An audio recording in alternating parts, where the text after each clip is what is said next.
Бээжийн хавтайгаа нөгөө Бээжин фильм академийн тэтгэлэг аваад шалгалтын 3 шалгалт өгөө тэнцээд үнгүү сурах тэтгэлэг аваад айхтрим ирсэн юм холбоо шиг юм том хар юм дотор нь миний бүх юмнуудыг ингэсэн. Тий амар гоё юм болсон.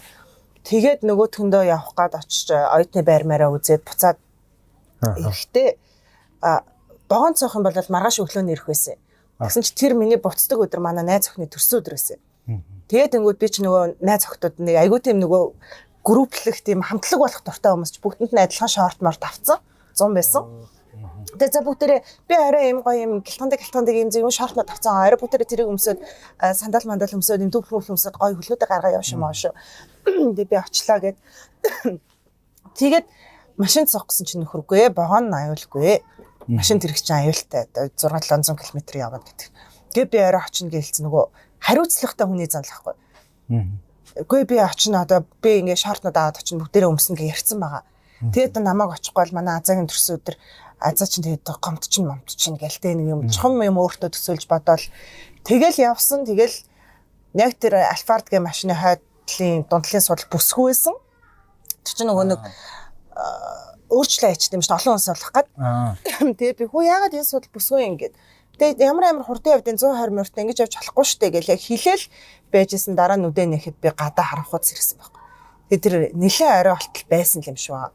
Ухаан ороогүй ч юм уусвал тэгэл баахан хүмүүс болцсон хүн амтан зураг мураг дарцсан цагтаа сэргэлэх хэрэгцэн. Тэгээд тэндээсээ нэг ирж тусалсан хүмүүстэй бол маш баярлдаг.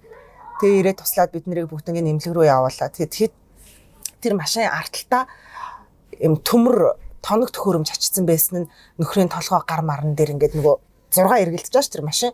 Тэгээд тэгэхэд дугдаг гэд нөхрийн гар хөл толгойг нь хатлаад ингээ хайцсан. А би болохоор нөгөө ацтай ч юм азгүй ч юм уу бүсгүйгээ юугаад байсан. Эхлээд анхолдоход нь шууд шидэгдсэн баг гадагшаа. Цонхоор шидэгдсэн. Цонхоор 12 м шидэгдсэн. Бас бүх байгаа шүү. Яа ямар амир юм. Тэгээд тэгсэн. Тэгээ нэг 2 хоногийн дараа Монголд гэмтэл дээр ухаан орсон. Тэгээд нэг сар гаруй эмнэлэг твтэй дэмжлүүлээд ингэхдээ Монголын гэмтлийн эмчнэрийг шүтлээ. Тэгээд ар гэрийнх нь найз нөхдүүдээ шүтлээ. Өстөө нэрээ өстөө бүгд ингээд тэр яаж тэгж хуваарлаа зохицуулаад намайг хайрлаад байгаа гэмээр манай ээж чинь өгшөн байдаг. Ээж маань байхгүйгээр өнөөдөр жагаа ихчээ би хонно өнөөдөр миний айлч гэл бүтээрээ салгидал бүтээрээ орж ирэл намайг бийцүүлаад усанд оруулаад толгой гаруугаагаал гэл хоол идвэл бүх юм хийгээл ингээд бичдэг. Тэгээ сар гарны дараа би өөрөө ингээд босоод эмчнэр бол босгүй гэсэн. Тэгээ би нөө Австралийн нэг кинотаа гэрээ ийцэн байсан. Гэрээ мөнгөний аваад ицсэн. Тэгсэн чинь тэр хэд маань Австралиас 10 хэдүүлээ зурглааш найруулагчаар бүгдээр ирээд зураг авах гэсэн чи би гэмтэлт. Тэгээд би намайг 7 хоног хүлээж би таад хөсгөл рүү аялна гэсэн тэрийг өмнө нь олгочих. Тэгээ ирэхэр чинь би зургандаа орё гэд хэлээд тэр 7 хоногт нь босч өрөөгөө бэлдсэн.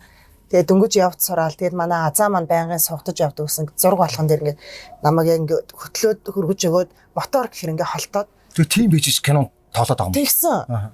Тэгэхгүй бол чи нөгөө Монголынхын нэрийг бодож амж бас Монголын нэг жүжигчтэй гэрээ хийгээл чухам шалгаруулалт энэ төр болоод нэг жүжигчин сонгосон тэрнтэйгээ гэрээ хийгээд баг бүрэлдэхүүнээрээ Монголд ирсэн нөгөөт нь бас чадахгүй яа гэвтцэн гэхээр бас муухай гэж бодоод. Тэгээ бас яг зөвөр өөрийгөө тгий зоригжуулсан л та. Тэгэж боссон. Тэгээ нөхөр чинь баг жил гар маран эмнэлгээр яваад гарын тайрн барин дээрээ тулаад тэгтээ тэгээд азтай хүмүүс эмчилгээгээ зөв болгож өөрчлөлт гарыг авчулсан. Гэтэ одоо бол тэр яг нэг хоёр дахь амьдрал эхэлсэн юм шиг илүү ухаантай, илүү хашир, илүү болгоомжтойгоор амьдарч байгаа. Бас зөв бас харцагтай ард түмтэй.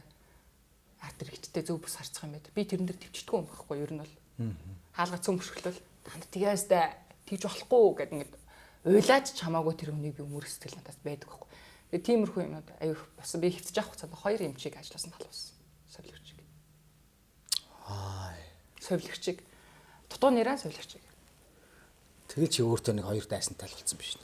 Үгүй тэр хоёр дайсан биш байхгүй. Тэр хүний цэцэг гэж бодож чамайг насаараа үзээ ядж байгаа юм да. Ядаг. Над руу нулимаг над руу хараал хэд хамаагаахгүй. Тэнд хүний амь нас тэ эрүүл минь хайр сэтгэл хамаг юмаа тэ бүр ингэ таслаж төрөөсөн хүний үрийг тэгэд ээжийг нь дөнгөж төрсөн няра биетэй ээжийг тандалж болохгүй байхгүй. Тэгээ би тэнд би 200,000 дагагчтай байдаг те. Тэлээгээ би Facebook дээр би пост хийв байхгүй. Тэнд цэцэл хийх хүсэн. Чи яагаад ингэж байгаа? Чи ингэж болохгүй. Чи хүн яагаад ялхарлан гатурах чаа? Ингэж болохгүй өгшөө ингээд. Чи тэгсэн мэт гэд би бүр эмчийн дуудаа тэрнгэр бөө юм бол самарж байгаа юм чи яах вэ? Болохгүй байхгүй хөөрхийн ядарсан эмхтэй байгаа байхгүй юу? Тэгээ дотоод төрсэн хүн чинь сүү гарахгүй. Нүдэн дээр харагддаг дотоод нэран тасагч ингээд тусдаа хаалхтаа хонхт арчиж хүүхд рүү ордог байхгүй юу? Тэгээд өглөө 6 цаг 9 цаг 3 цагийн зайтай хүүхдээ орч хөвлөн хүүхдээ орч харна. Бусдад орч чаддгүй юм. Ягаад гэвэл хүүхдүүд нөө экваторт орсон амьсгал яа. Тийм экваторт орсон. Экваторт орсон. Тэгээд яг хөө нэг ядарсан ээж хүрээж илаа тэд. Хүн ялгадаа харагддаг байхгүй. Өндөр бид нар эмхтэн хүмүүс тий. Тэгэл бүгдээрээ өөр нэмгээ хүн ямар ч амьдралтай явж болно тийм үстэй. Өмсөн халаад өмсөн тавчнаас нь хүний амьдрал харагддаг байхгүй тэнд. Тэгээ манай ихнэлгсэн эмчнэр ч гэсэн аюу мундгөө тэнд тавчгүй гэнт ирсэн хүн байвал тавчийг гаргадаг. Хаалаадгүй хүн байвал хаалгаад юм гаргадаг. Төрсний дараа хийсвэр хийлэгцэн тий. Даамсгүй памперсгүй юм байвал памперсыг өгчдөг байхгүй юу? Тэгээд тэнд харилцааны ганц нэг доголдолтой төрсэн дөнгөж төрсэн эмэгтэй тий. Аюу хэцүү байгаа ш тэр чинь дотоод төрсэн болохоор хүүхдээс наа заавал унтчихдаг ш бид нар чинь. Унтахгүй. Бүр таг унтахгүй хүүхдээс наа заавал шүн 3 цагийн зайтай ордог. 3 цагийн зайтай мөмөөс ахаал суучдаг. Дотоод төрсэн ээжүүд. Аюу өрөвдмөр ш тэ. Мөмөөс агаал тэгсэн чинь яах вэ бид нар чинь мөмс ахаар чинь хүүхдийг нэг шприцэнд өсрэл 10 г шприц зайлвал тэр сүү. Тэг яах вэ нэг угшны сав байхгүй. Тэг шприц авах мөнгөгүй ч юм уу. Тийм ятарсан хүн байж штэ. Тэг яах вэ цамцныхаа доор оруулаад тавиагнаас саахгүй юу? Айгу муухай хүмүүс гэдэг. Нүдээр харж ааш би чинь яагаад вэ өдрийн хит таарлаж байгаа хөө ээж нар чинь. Хүүхд рүү орох гээд. Тэгээд өнгөд зориултын юм саагаач саахгүй яасан гэж загнаад нөгөө хүүхний чинь айгу мохоо өөдгөө. Тэгээд тэр чинь өмнө ингээ харж байгаа юм бид чи яхад бол дугаартай хүүхд толгон дугаартай нэр байхгүй дотоод төрс хүүхд чинь нэргүй штэ. 13 17 өнгөт би очиж сүгөө өгдөг. 13 тэд өнгөт би очиж хүүхдээс сүгдэг байхгүй. Оруулахгүй заримдаа нөгөө сүгэн шприцээр саруулж аваад хүүхдийн намраа нийтдэг байхгүй юу. Тэгээд яг тэ нөгөө бохир алдагдсан ч гэж бодсон юм уу. Тэг айгу муха эрцгий дууддаг эмхтэйс дандаа нэг шоронгийн хоригдлууд шиг харцдаг. Тэ бид нар чинь үр хөвгтөд төрүүлсэн тэ хэдий дутуу байсан ч гэсэн амьдрсан ч амьдраагүй ч гэсэн хүүхдээ харахыг хүн хүснэ үсттэй. Тийм шүү. Тэг айгу муха ханддаг заяа. Тэгээд тэр 50 цаацсан сүгээ цаацсан эмхтэйг хөрхи тэр чинь биднээс бас ичин штэ эмхтэй хүн чинь тийм үсттэй. Цамцсандаа ороод ингэ саагаад өгсөн чи бидний нүдэн дээр айгу мухалж байгаа. Ийм юм цаадахтай яа. Зорилттой юм дийхгүй асаа. Эндээс бүр ингээ алах гээд байгаа юм чи би бүр ингээ болтгоол ингээ өстэй давмарсан гэдэг таах бүр ингээ алах гээд байгаа юм чи бүр дотор ингээ тэг би хүний төлөө чи зүтгэж болно. Гэтэ хүний хүн шиг харахгүй юм бэ тийм үстэй. Тэр хүн эргэлд ирэх чадамжгүй хүн болоод тэгж байгаа ш зүрх явтаа.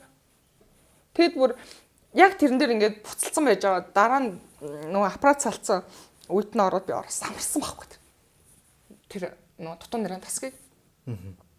Та нар ингэсэн энэ хүн ингэсэн. Яг энэ мөчөдтэй савн хөөрчгүй энэ хүн хүүхдээ амьдрах уу амьдрах уу гэдгийг мэдхгүй яваа эмэгтэй хүнийг та нар ингэж дарамталдаг юу юм бэ болохаач та би та нарыг алдсан гэд би бүр тэнд бөө юм болсон шүү дээ бүр. Тэгээд тасгийн эргэлэгч нь айгүй сайхан хүн байсан. Арах хэмжээ шууд авсан. Бидний анхаарахгүй бид нар цэцгээ ингээ хондохгүй мэдгүй байгаа. Хүний яаж араншаа ковид үе гэл айгүй хачаал нэмэгдсэн стресс ядаргаатай байсан. Тэрийг гэтээ үүсэхгүй. Гэтээ хүн яаж хачаалтай байсан стресс ядаргаа ядарсан нэгэндээ тайлж болохгүй шүү.